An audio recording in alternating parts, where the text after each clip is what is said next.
This is a very boring pose for your LEGO displays, figures and photos. I'm Dr. Awesome, and in today's video I'm going to show you how to get from this to these in your figure posing and photography.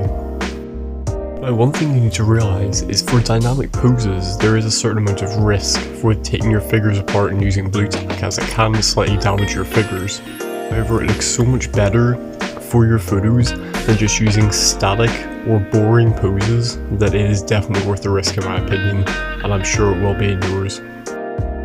Here I'm doing the simple thing of removing the arms of the figures and using blue tack or sticky tack to position them in different angles, along with later the head, replacing the actual head inside the helmet with a blue tack blob.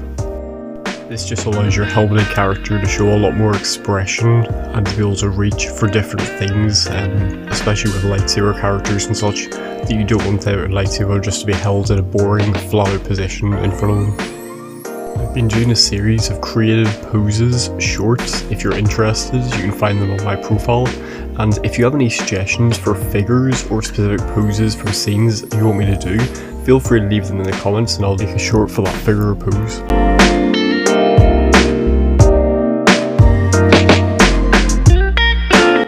After only a minute or so of modelling the figure and trying to figure out what pose I want for him, I came up with this one. Just simple, his arms outstretched carrying his rifle and pistol. I think it looks pretty cool, and from a certain perspective it'll look great.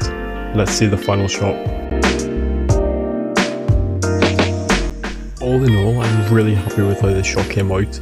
I decided to go for a Clone Wars style colourful surrounding and just added the effect in the foreground to give it a bit more pop. I feel like the interesting pose really helped, as I was able to use it as a guide for the effects and the lighting. And I was able to use the red lighting that I shot it with to merge with the pink to create the final shot. Here are a few more creative poses for the Mandalorian figure, although you can come up with and you can design your own poses easily. Just tinker around and have fun with it and you'll come up with your own poses in no time. I hope you found this helpful and enjoyed. If you like this content and want more of it, feel free to like, comment and subscribe. Leave comments asking questions and I'll get to as many of them as possible, and thanks for watching. Happy photo shooting.